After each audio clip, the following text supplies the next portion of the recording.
Bonjour et merci de suivre le 12h30. Voici les titres. Nous irons à l'entrée de la ville de Grand-Bassam pour y découvrir les vendeurs d'objets artisanaux. Que font-ils? Quelle est leur clientèle et comment arrivent-ils à joindre les deux bouts? Des réponses dans notre rubrique Escale 225. Dans le sud du Bénin, un incendie dans un dépôt de gaz a causé la mort de 34 personnes.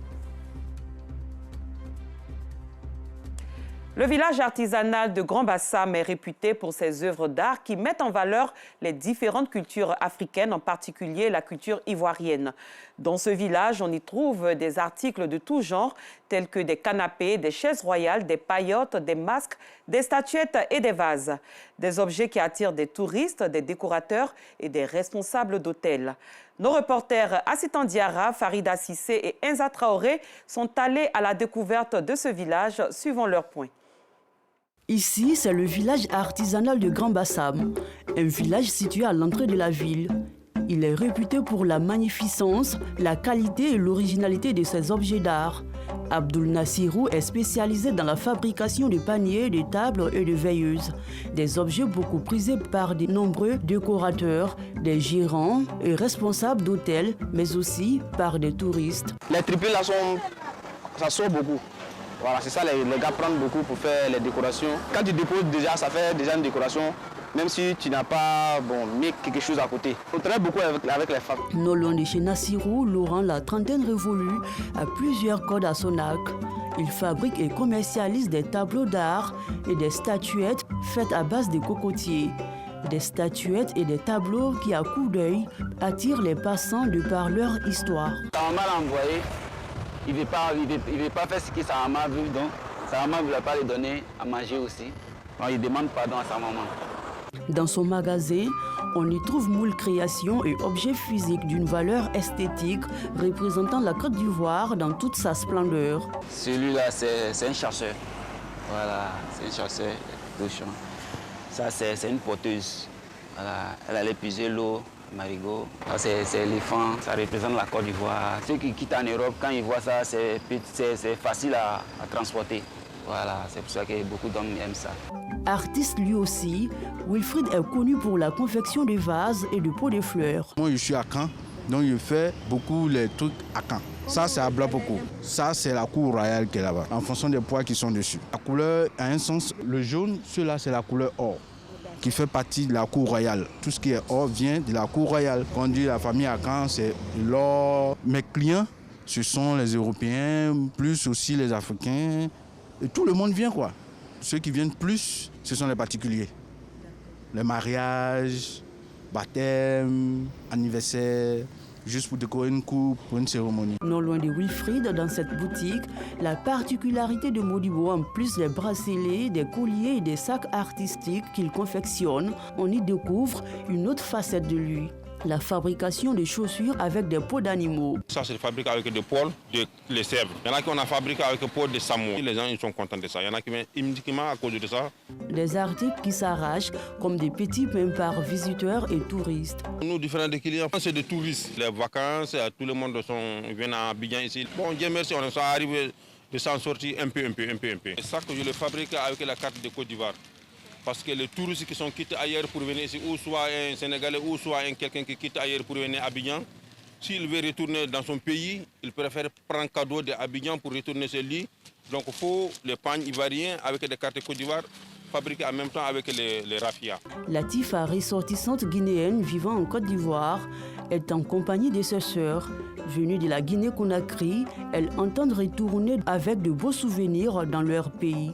Elles optent alors pour des objets d'art de la ville balnéaire. J'accompagne mes sœurs qui sont en vacances. Elles veulent acheter des souvenirs de la Côte d'Ivoire, d'Abidjan. Donc on était de passage, on s'est arrêté. On regarde des choses intéressantes qu'elles pourraient ramener avec elles. À Grand-Bassam, au village artisanal, ce magasin est réputé pour la vente de masques. Une façon pour les responsables de cette boutique de rendre hommage aux différents peuples de la Côte d'Ivoire. C'est le cas de ce masque, Zaouli, du peuple Gouro, peuple du centre-ouest de la Côte d'Ivoire. C'est un masque Gouro, c'est le visage d'une femme porté par un homme. Voilà, il devait épouser une femme et la femme est décédée aussitôt, donc par son amour. Il allait voir le plus grand sculpteur du village et il a sculpté le visage de la femme et il a porté le masque pour sa vengeance de joie en fait. C'est un masque de réjouissance.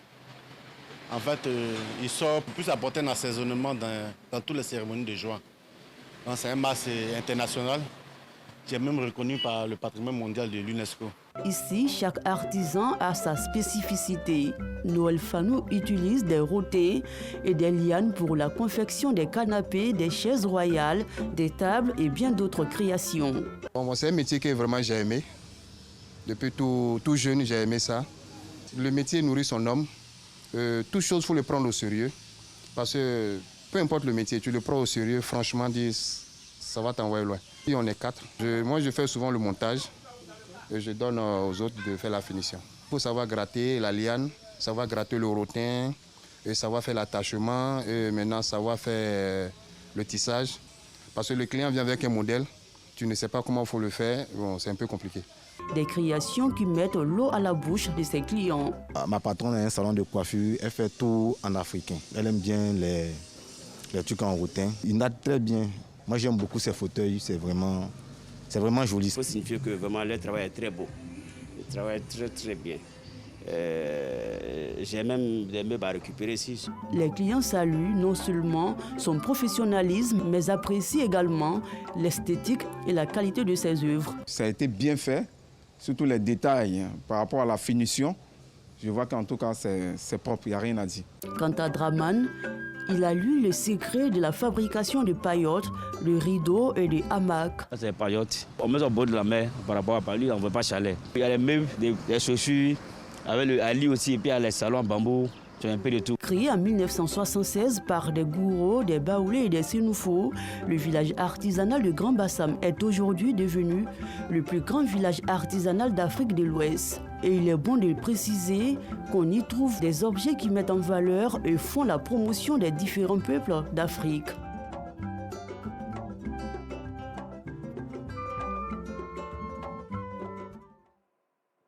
Merci à Sitan Diarra et pourquoi pas un petit détour par l'entrée de Grand Bassam. La reprise des cours est effective dans les écoles ordinaires ainsi que les écoles confessionnelles islamiques. Notre reporter Sitan Diarra s'est rendu dans les communes d'Abobo et de Trècheville pour faire son constat. Suivons. Au cœur de la commune d'Adjamé, le lycée moderne Nangia-Brogois, les élèves de cet établissement scolaire sont plongés dans leurs cours en cette deuxième semaine de la rentrée scolaire. L'occasion est belle et précieuse pour la proviseure qui arpente assidûment les différentes salles de classe afin de s'assurer de la reprise effective des cours. Les cours ont repris normalement, les enseignants sont à leur poste, les élèves également. Évidemment, il y a quelques-uns encore que nous n'avons pas encore vus, mais nous espérons qu'ils vont venir rejoindre les autres pour pouvoir ensemble suivre les cours. Dans une similitude avec les écoles publiques, les élèves des établissements confessionnels islamiques ont également repris le chemin de l'école. À Abobo, Zeynab, élève en classe CE2, cours élémentaire, deuxième année, s'apprête pour sa journée d'école avec l'aide de sa mère. Je suis très heureuse pour la rentrée des enfants. C'est bien qu'ils restent à la maison pour s'amuser. Cette année, je souhaite bonne chance pour eux tous. Quelques instants plus tard, elle est enfin dans sa salle, déterminée à relever tous les défis qui se dressent devant elle. Ce matin, je suis contente d'être en classe et de suivre les cours. Dans un autre établissement confessionnel islamique situé à Bobo Avocatier, l'heure est au contrôle. À l'entrée de l'école, les enseignants veillent à l'adéquation de la tenue vestimentaire des élèves. À l'intérieur de la salle de classe, Fatmat Konaté, institutrice, assiste les plus jeunes à mettre leur voile avant le début des cours. La concentration règne à présent, laissant place à l'assiduité. En terminale, Fatia Atou se réjouit, elle, de l'application stricte des règles de l'école et de la détermination inébranlable des enseignants. Il y a certains élèves qui viennent non coiffés, il y a certaines filles qui viennent, là où elles sont sales. Donc, ces gens de filles, elles sont chassées de l'école pour qu'elles soient encore plus responsables d'elles-mêmes. Au niveau des cours, nous avançons. Et ce qui est plus intéressant, on vient de commencer un nouveau programme plutôt. On fait une révision. Depuis le 11 septembre, les élèves ont réintégré les bancs de l'école, marquant ainsi le début d'une nouvelle année scolaire en Côte d'Ivoire. Dans un autre domaine, la journée du transport public est célébrée chaque année le 20 septembre. Cette année, elle a été transformée en une semaine qui se tient du 16 au 22 septembre. Dans les communes d'Abobo et de Trècheville, les responsables du secteur ont profité de cette célébration pour sensibiliser les conducteurs des taxis communaux ainsi que ceux des minicars, sans manquer de dresser le bilan des actions menées dans le domaine pour le bonheur des transporteurs et des passagers. C'est reparti avec Assitan Diarra. La journée du transport public est célébrée chaque 20 septembre. Cette année, elle a été transformée en semaine, dénommée Rentrée du transport public.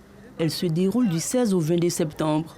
Une journée méconnue par les acteurs du transport. C'est le cas de Paul Kwasi, conducteur des taxis communaux dans la commune d'Abobo. Il ignore l'existence de la journée du transport public. Je ne sais pas qu'aujourd'hui est une journée de transport. Le président de la Fédération des syndicats des chauffeurs professionnels et routiers de Côte d'Ivoire profite de cette journée pour inciter les conducteurs à adopter des bons comportements au volant. Le bon comportement, c'est une éducation de soi-même. Le passager qui te donne de l'argent, normalement, il faut être courtois envers lui. S'il n'y a pas de courtoisie, il y a problème. Nos jeunes frères aussi qui apprennent le métier du chauffeur, ils pensent que c'est un faux métier, ça ne nourrit pas son homme, ça nourrit son homme. Mais il faut une bonne éducation de base. Dans cette gare de la commune de Trècheville, les transporteurs demandent l'amélioration de leurs conditions de vie et la réorganisation du secteur. Il faudrait que l'État crée d'abord un cadre sain, voilà, pour pouvoir faciliter le travail. Ensuite, permettre aux transporteurs, sinon aux chauffeurs, d'adhérer à la CNPS. Et il faut que l'État subventionne aussi. Les clients, eux, se plaignent des mauvaises habitudes des conducteurs. Ils n'ont pas apprendre à respecter les clients, c'est l'essentiel, non? Voilà, souvent tu viens, ils ne s'occupent pas de toi, tu cherches à chercher, tu promènes à chercher les gars. Ils sont là pour ça, il y a des Sénégalais aussi qui sont là pour ça, mais il ne faut pas les travailler. À tout le monde, le transport a tout coupé. On travaille c'est 500. Tu as 1000 francs, souvent ils te disent qu'il n'y a pas de monnaie, souvent ils me disent qu'il n'y a pas de monnaie. Ah, on en fait comment? Donc, ils n'ont essayé de voir ça aussi. Ils n'ont essayé de revoir les moyens de rouler, l'état de leurs véhicules aussi souvent. Ibrahim Diaby, directeur du Haut Conseil patronat des entreprises de transport, dresse le bilan des actions menées en faveur des transporteurs et évoque les perspectives. Il y a eu de la part du ministère des Transports une grosse opération de lutte contre l'incivisme. Pour freiner les questions des accidents qui ont un impact négatif sur la vie de nos populations. Nous sommes aujourd'hui à plus de 12 000 acteurs du secteur du transport formés. Les défis que nous avons aussi sont les défis de la conquête des routes. Donc il faut que nous nous préparons à nous équiper. D'autres défis que nous avons à relever sont les défis sur le plan des infrastructures. Le gouvernement a un gros plan d'action en ce qui concerne les constructions des gares routières. Ce sont des gros défis donc, qui se dressent devant nous. Initiée en 2007 en France, la journée du transport public vise à inciter les populations à utiliser le transport public. À l'étranger, un incendie survenu samedi un peu vers 9h dans un dépôt de carburant dans la commune de Sémé-Kodji, dans le sud du Bénin, a fait des dizaines de morts pour la plupart calcinés. L'incendie se serait déclenché lors du déchargement de bouteilles d'essence. Le procureur a annoncé l'ouverture d'une enquête complète sur les circonstances entourant cet incendie tragique. Une équipe du gouvernement s'est rendue sur les lieux du drame. Un peu plus loin du Bénin, au Ghana, plusieurs personnes appartenant au mouvement Démocratie Hub ont battu le pavé pendant 3 jours pour faire entendre leur voix face à la cherté de la vie. Sous l'hashtag Occupy Jubilee House, ils ambitionnaient de manifester près du palais présidentiel, la Jubilee House, avec un message clair « Nous ne sommes que des Ghanéens ». Et loin du Ghana, un attentat suicide perpétré avec un camion rempli d'explosifs lancé sur un checkpoint a fait samedi au moins 13 morts et plus de 40 blessés à Beledweyne, dans le centre de la Somalie. La déflagration a provoqué des dégâts considérables sur les bâtiments aux alentours, dont certains se sont effondrés. Les secours s'employaient à extraire des décombres des habitants pris au piège. Cette édition est à son terme. Merci de votre attention. Très bonne suite de programmes sur RTI2.